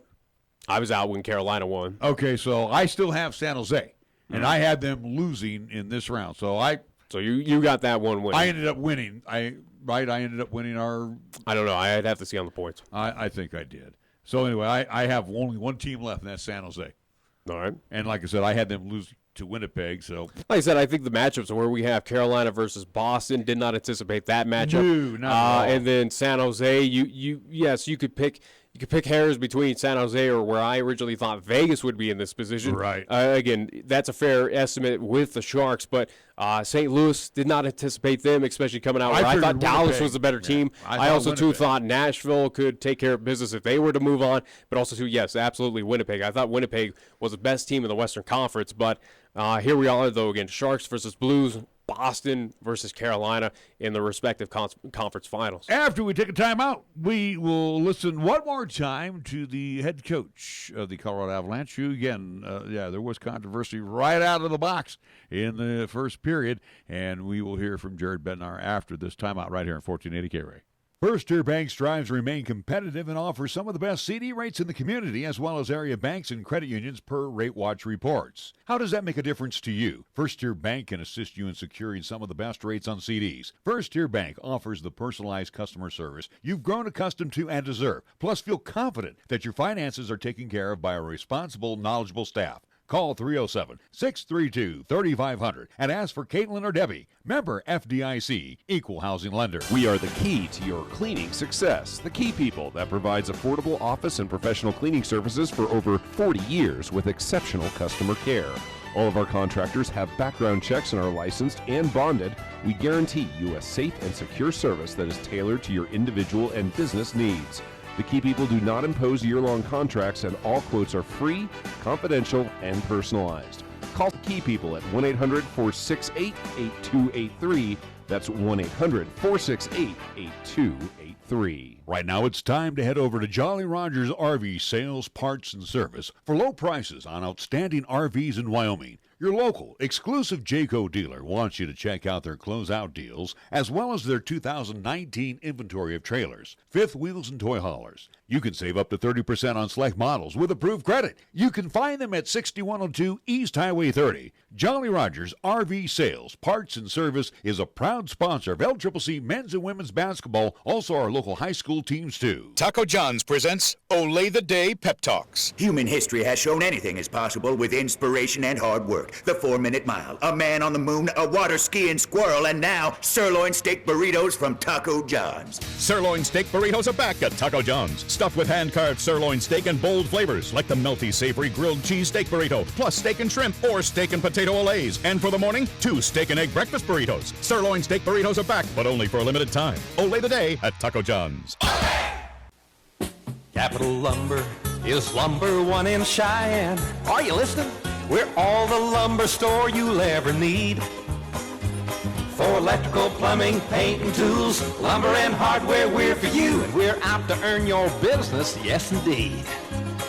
Capital Lumber is number one today. Are you listening? Capital Lumber's at your service all the way.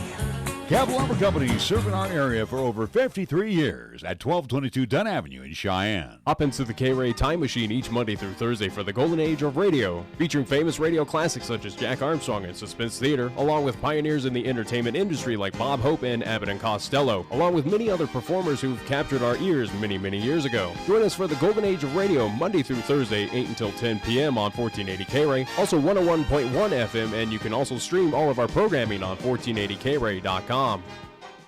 Here's the latest weather forecast on 1480 KRAE. For today, it'll be cloudy with snow showers likely with highs around 39. Then for tonight, it'll be cloudy once again with snow showers likely with lows around 29. On Friday, it'll be partly sunny with highs around 53. And on Friday night, it'll be mostly clear with lows around 33. Got something to say? Then get it off your chest right now. Phone lines are open at 307-514-1071. Make your opinion count and call the show. Wyoming Sports Talk today.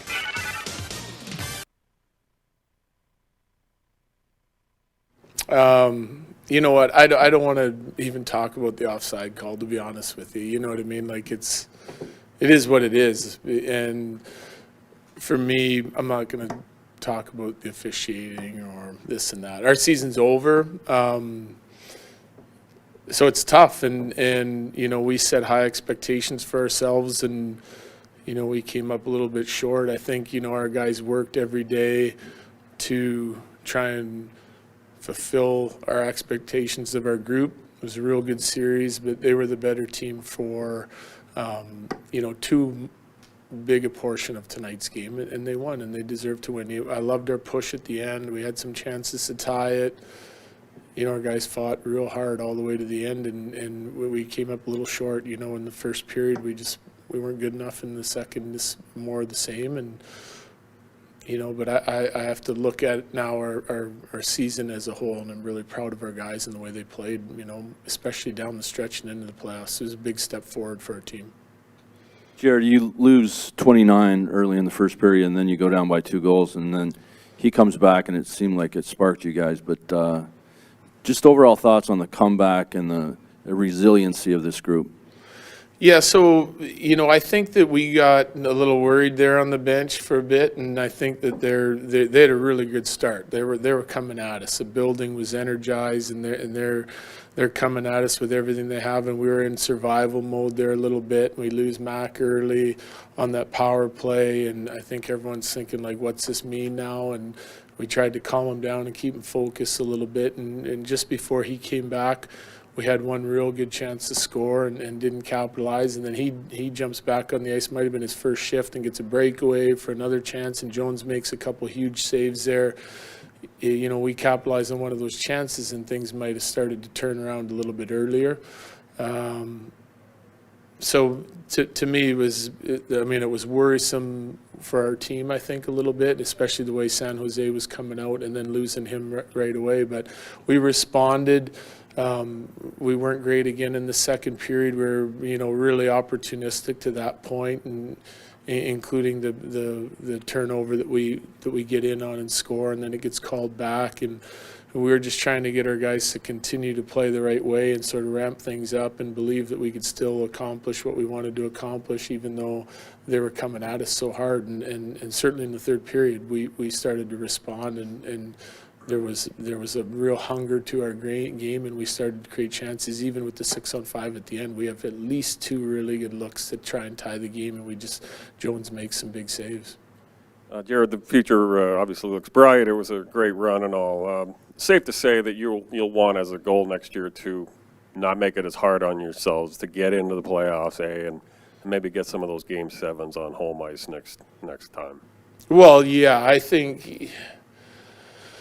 You see what this group, and every year the group changes, right? So you take your experiences, and we'll learn from this. It's great to get on to the second round and go all the way to Game 7, and I like a lot of that. I think we'll learn from it, and the further we went in the playoffs, the more we learned about our team and just how hard it is to win and how we needed to adapt. And there's lots of growth in our group.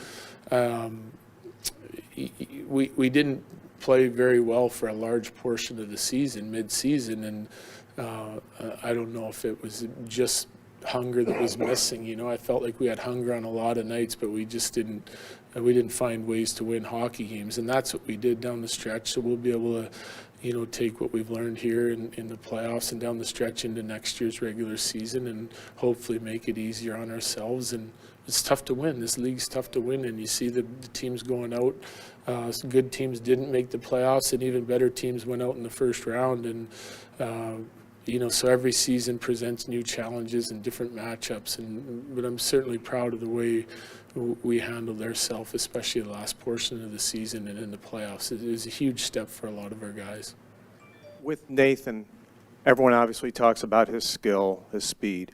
But can you talk to his toughness? He was saying there was no way he was going to stay off the ice after getting injured there. And you saw him battle back to go back and help his team. Well,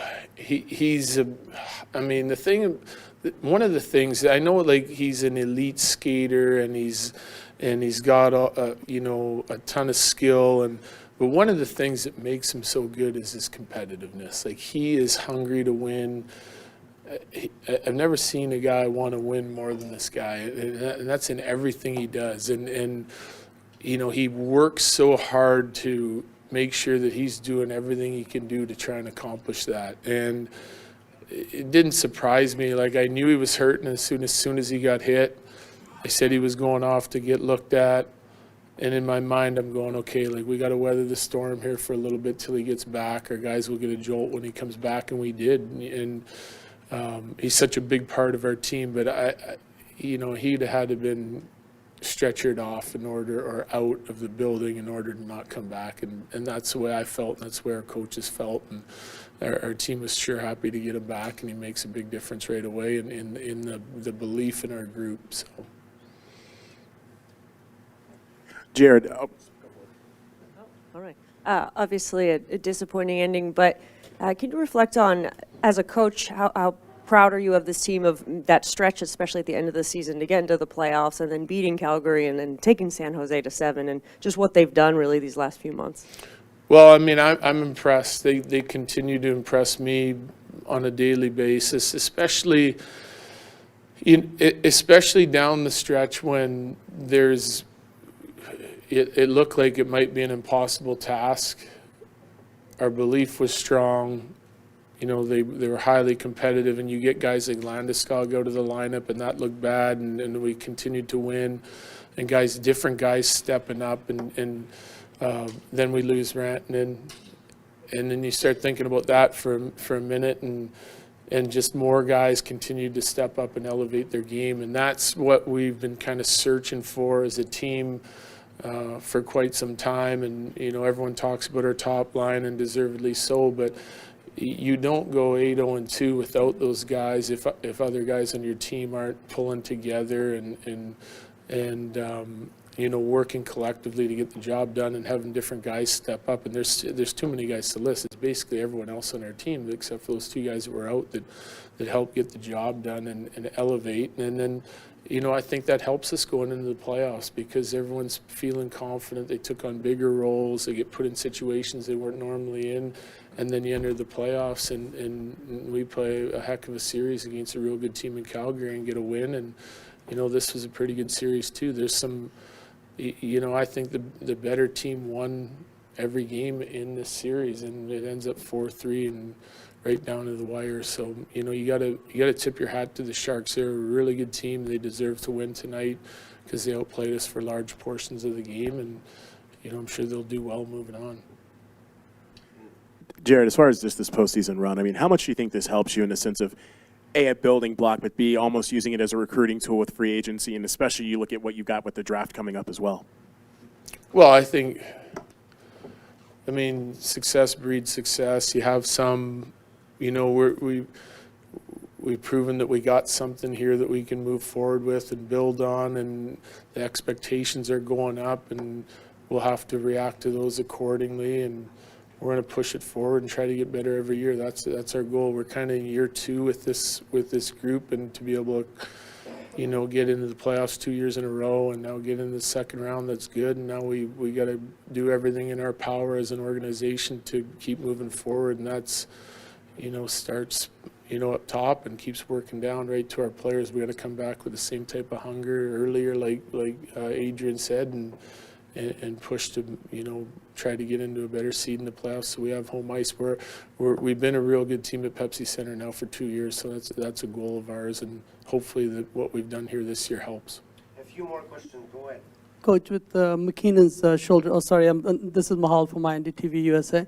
McKinnon's shoulder injury, he was off for 12, 13 minutes, I think, off the ice. He came back and he immediately contributed.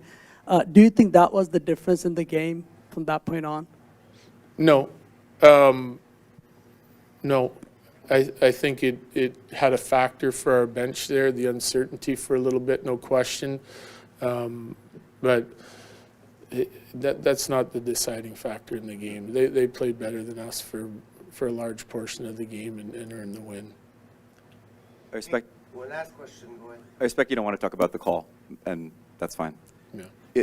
The nature of the call, a player on a change, leaving the ice, and an offside being called in that situation, how rare is that? Is that something that you've seen before, or? I would say it's pretty rare. In a Game 7, even more so. It just doesn't have a big effect on that player. Has nothing to do with the play that's going on, you know, and it seems like such a minute detail, and whether he's onside or offside, and so it's strange, you know, it's strange. It's something we could have done without tonight, no question. Of our high school athletes at East, Central, and South. May the school year bring success to all of you. Before you start your day, stop by Chick-fil-A for a hearty, delicious, and satisfying breakfast. Only at Windmill and Del Range. Breakfast is served Monday through Saturday from 6 in the morning till 10:30 a.m. Breakfast with Chick-fil-A, the most important meal of the day at Windmill and Del Range. Are you tired of paying ATM fees? Hi, this is Rick Flood, president of Platte Valley Bank in Cheyenne. Use your Platte Valley Bank ATM or Visa debit card at any ATM anywhere. We won't charge you a fee on our end, and we'll reimburse any fee you incur at any other ATM. That's right, no ATM fees at Platte Valley Bank. How about that? Platte Valley Bank, 3310 North College Drive and 421 Van High Avenue, or pvbank.com. Member FDIC, Equal Housing Lender.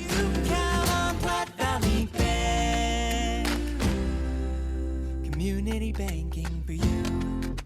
Are you looking for a pharmacist who will actually take the time to talk to you? Then come to Medicap Pharmacy. We're dedicated to healthcare only, which means we'll fill your prescription quickly, and then we'll make time to listen, answer your questions, explain your prescriptions, and tell you about possible drug interactions. Medicap Pharmacy. We'll always make time for you. Medicap Pharmacy, 1947 Bluegrass Circle, next to Texas Roadhouse in Cheyenne. Or call 635-3712. We're entering our 14th year and still going strong. I'm AJ Miller here at Kia of Cheyenne, and we always strive to make it easy for you to own a quality Kia vehicle for less. Right now, we can help get you into a new 2019 Kia Stinger and really make your day. Kia Stinger comes with an 8-speed automatic transmission, paddle shifters, push-button start, 18-inch wheels, leather seat trim, and heated seats, all standard. Come into Kia of Cheyenne, call 775-0123 or go to kiaofcheyenne.com. We'll make it easy. Cheyenne's oldest coin dealer and supplier, the Coin Shop, is proud to serve the community since 1982. Trade or sell your gold, silver, and other precious metals. Visit with David and the knowledgeable staff for a fair and honest assessment of your valuables. Located at 510 West Lincoln Way. Call them today at 778-7196 to schedule your personal consultation. When you say Mondello Pizzeria, think authentic Italian. When you say Mondello Pizzeria, think made fresh from scratch. When you say Mondello Pizzeria, think great pizza, delicious Philly cheesesteak, superb hot and cold Italian sandwiches, meatballs, sausage, and special subs, calzones, crisp salads, and great service. When you say Mondello's Pizzeria, think unmatched Italian taste. Mondello's Pizzeria, 1507 Stillwater Avenue, your only true Italian stop for lunch or dinner. Here's the latest weather forecast on 1480 KRAE.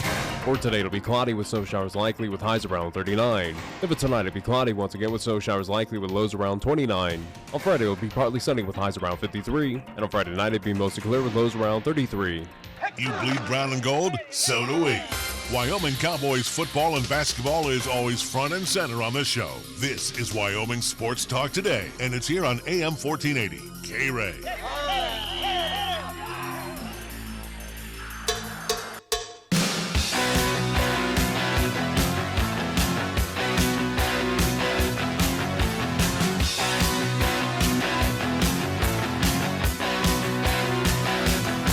We are back on Wyoming Sports Talk Today. We update baseball for you. Top of the 8th at Coors, where the Giants and the Rocks having a fun one in the weather.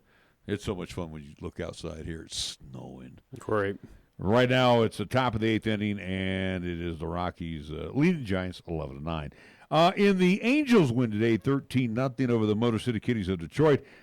Congratulations going out to Albert Pujols, reaching 2,000 career RBIs. He became the third player in Major League Baseball history with 2,000 career RBIs. That's quite the He's been doing it for quite some time, so at And least he's a go pretty- figure the machine is still doing his thing. He's a pretty doggone good baseball player, that's for sure. So we've talked about, at least we kind of alluded to, but at least, again, talked a little bit about Raptors, 76ers.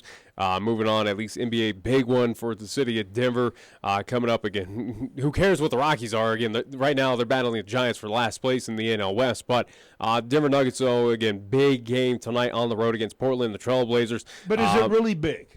I mean, they could stumble tonight. I mean, the way this series has gone. They certainly could lose at Portland. Again, nothing would be unique in this series for Denver of what they just at least went through with San Antonio. But I think it is big, though. Portland can be that team that could shock and get Game 6, Game 7 from you. Granted, I thought San Antonio could as well. We saw what happened in that series, but I think Portland is still a threat where you can't take them light in Game 6 and go, okay, we can just go back to Denver and take care of business at home in Game 7, and it's as easy as that. Portland is certainly a team you still need to respect. It is, a Portland Trailblazers team that did finish only one game behind, at least we had one win less than the Denver Nuggets. So, again, it is a formidable outfit. But I think for Denver, it is very important. I think it is very, for them, especially if we assume that they're going to face Golden State in the Western Conference Final, you need to figure out how to close series on the road. You need to figure out how to get these wins on enemy, at least gyms, especially where if you are taking on the Golden State Warriors, there's no tougher place right now in the NBA to win, especially in the playoffs. Pepsi Center's up there, but Oracle's pretty tough. Well, it's pretty hard to compete with how loud that and energetic that crowd is going to be, especially with the Western Conference Final. They're definitely going to have to be on their toes because there will be a Game 7 there. But I think for Denver, it is very important that they do close out the series here tonight in Portland. I see both series going 7. I think it's very smart for this team to just get it done now instead of extend out to that 7 to come back. Instead, you have that experience of, all right, let's get it done on at least in front of their fans. Let's close it out here and now. See, it's like the Warriors. The Warriors had a chance, and again, Steph and Clay rose up after the injury to KD last night. Yeah. But the point is, right now, they're already huge underdogs heading to the Toyota Center. The Warriors are going to have to get it done in Oakland. Well, Denver's huge underdogs here, at least. In Portland. I think they're going to get it done in the can. Again, both these series, I expected to go the distance. And I think they're going to. I can absolutely see that Denver closes it out here tonight. It would not surprise me. They should. I think, again, for this team to get at least that just more experience under their belt, again, a young team, a team that is fresh to what it's doing right now in the playoffs. And again, you're eventually going to face off.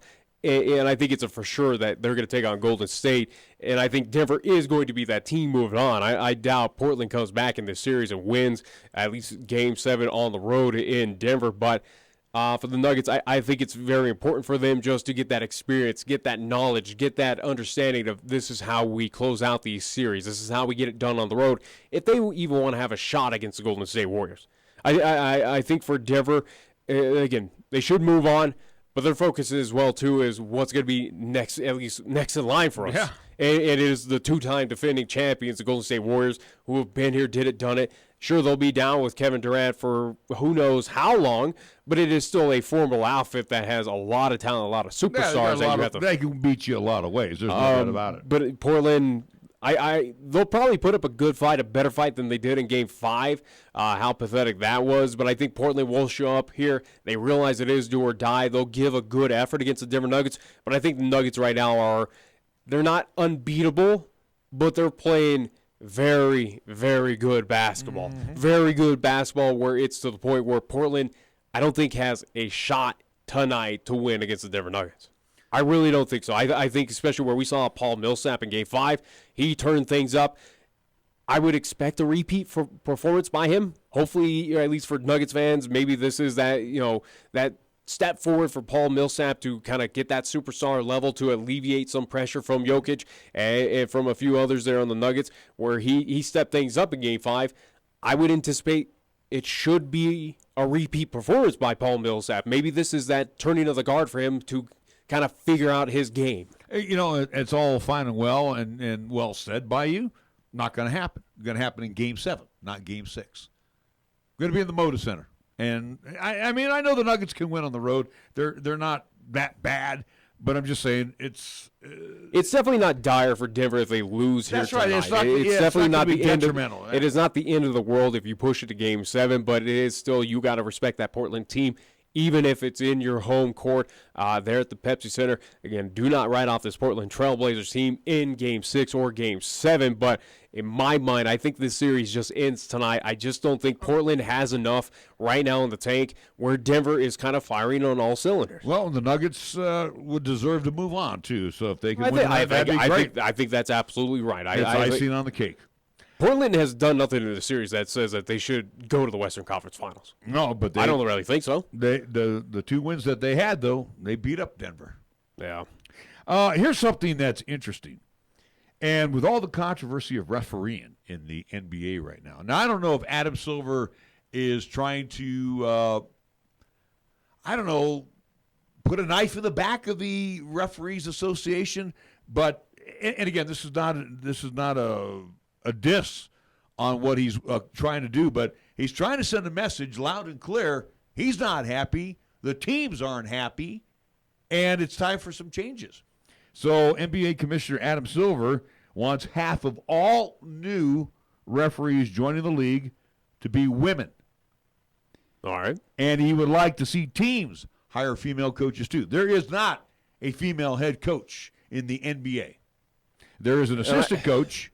Correct me if I'm wrong, Becky Hammond, San Antonio Spurs. Yeah. She's the first full-time female assistant. And Commissioner Adam Silver says there's no reason why women shouldn't be coaching men's basketball. Yeah, absolutely. He's right on that one. But will that happen anytime soon? I just don't see it. It's still a country club atmosphere. Yeah, I don't see it at all, especially where that controversy has kind of creeped up in the NFL, where you are seeing some female, at least assistant coaches, at least some managerial roles in the NFL, but it has been brought up. But in the NBA, it's much more realistic compared to the NFL, but will it happen? You're probably looking at quite some time before that is ever a reality. Now, regarding referees, though, I think that's more an actuality. I think that's something where the NBA, again, depending on how that scouting goes or how that process goes, that's more realistic where, yes, you will have those female referees. That's That's undeniable. That should happen probably next season, if anything at all. And there's nothing absolutely wrong with that. But for a head coach position in the NBA, as you mentioned, country club atmosphere, it is up to those owners. Again, they kind of make those final decisions, even over their general managers. I just don't see it happening anytime soon. Again, there are a few in the NCAA ranks in Division I that probably should and could get it done in the NBA, but will they get that respect? Will they get those looks? I think you're probably looking at a realistic timeline for your first female head coach in the NBA, and being conservative on this, you're probably looking at almost like a decade. Now, let me ask you this. I mean, let's be honest. This is not going to be something that's going to happen soon, unless you have. And again, there are ownership groups out there that are very unique, or they want to embrace that system. Whether that is with LA Clippers, we see with what he does as an owner. Right. Again, the ownership in Golden State, but let me ask you this question though. We're talking about female assistant coaches or head coaches in the NBA. I can live with that, and I'll tell you why. Because these women have played the game. Oh yeah. In the National Football League, it's tough to kind of. They haven't really played the game. Yeah. Correct me if I'm wrong. They haven't played high school. It's still a male-dominated sport. They haven't played. There are some mixtures, but it's very rare. Yeah, but they haven't played college. No. And they haven't played in the NFL. I've got a problem with the NFL trying to rush, and I don't want to say rush it, but people griping about it. It's still, unfortunately, the NFL is still a male-dominated operation. Now, general managers and again, behind the scenes, I don't have a problem with that, but I would have a problem with it a coach. I don't have a problem with them being a referee, as long as they know the game. Yeah. But again, too, same thing with Silver wanting female referees. You're going to have to remember the game is bigger, stronger, faster. Are you that type of person to keep up with the game? Well, do you have the rough skin? You have, and that is definitely a thing where you are going to deal with kind of the hotheads of the NBA, or trash talkers. Again, someone who is going to argue those calls. And yes, you have to compose yourself and not let your emotions get to the best of you. You absolutely need to be composed. And I still say I think 4 officials, Nick. I believe that's fine and dandy. Again, that's up to Adam Silver and that core of will they make that decision? They absolutely should. But again. Doesn't matter if it's male or female in the referee side in NBA, because again, you have male referees that are at least kind of to blame for a lot of bad calls. But on the admin side, again, they have played high school, college, and they have been in professional. So I don't have a problem with a female head coach because they know the game.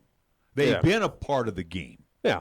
And that, to me, again, and I'm not trying to be chauvinistic. I think it's a better fit for women on the basketball side than I do on the football side. Well, that's your opinion on that. It is my. Again, like I said, an NFL head coach, a female NFL head coach, that's going to probably be an extreme rarity. I don't think you're going to see that for quite some time. I'll be dead by that time. I don't think that's going to be a realistic possibility. Again, assistant female head coaches in the NFL ranks, absolutely. We already see it. I would not doubt that more do adopt to that, but is it going to happen anytime soon? Probably not. In the NBA, I think it's more realistic of a head coach. Again, whether it's transitioning from D1, from successful programs down there, or either from the WNBA ranks that move on up. And again, we're talking pro level where we have head coaches, female head coaches in the WNBA ranks. Again, that is pro level basketball that they are dealing with. Again, they are dealing with championships, they're dealing with playoffs, they're dealing with all that fun stuff. They can absolutely transition to the NBA, but it's going to be up to the ownerships. It's going to be up to those teams. Are they going to make that move? There are owners that can absolutely be that welcoming or at least entertain that thought. But the big question, or at least the big statement about this is, will they? Will they pull that trigger? Will they put up or shut up, so to speak, with trying to be that kind of at least open with at least both genders at least in the NBA? I think it's a very good realistic possibility, but what time? I just don't think we're at that point in time where it's going to be a reality anytime soon, in my opinion. I really don't think so. Because, again, I think you still have owners that are still kind of setting that stone of, I'm happy with where I am. I don't want to do any major changes. I don't want to be that first. I don't need to be the person leading the frontier, that type of. No, I agree. But again, I would say for women, their best opportunity to lead a sport would be the National Basketball And Association. hell, not even just basketball. I think where you got fantastic, at least women hockey players that play for national teams, you can see that as a possibility. Right, same with baseball as well, too. Could we possibly see MLB managers, again, softball compared to baseball? It's slightly different, but again, at the core, it's still that same play style of a ball game. But could it eventually see that in MLB ranks that we see female at least managers? I think that could be a legitimate possibility. Coaches, more on the coaching side. Yeah, probably coaches as well too. But we'll certainly see. I think those three sports are going to be well ahead, or at least will have those opportunities more than the NFL does. I still think basketball would be the leaps and bounds ahead of the. I wouldn't be surprised that in MLB you start seeing female umps, at least umpires out there in the field. For hockey, you already see some referees out there. Again, it's not prevalent as what you're kind of seeing with the NFL officiating with what the NBA is trying to do, but I would not doubt that you have female officiating crews in the NHL. It's going to happen, and I think that they have all the right to do that, but it is something where it's a weird stigma still. I feel like in these sports, it's still a weird stigma with some of the ownership groups or maybe the front offices that are still kind of that old school thinking and mentality that aren't looking to be that kind of progressive at this point in time. I still think if we want to get to that world, it's going to be quite some time before we're there. I really think so. In professional sports, I think it's going to take some time, and it's going to take someone, some ownership group to kind of go, hey, we'll embrace it. We'll adopt it. Follow us, rest of the league. But who will that be? Who knows? Who knows at this point? All right, they move to the top of the ninth inning to Coors, and the Rocks continue to lead the Giants 12-9. That'll be our last report because we got to slide on out of here in just a little bit. We do want to remind you this evening, and it's the final night because we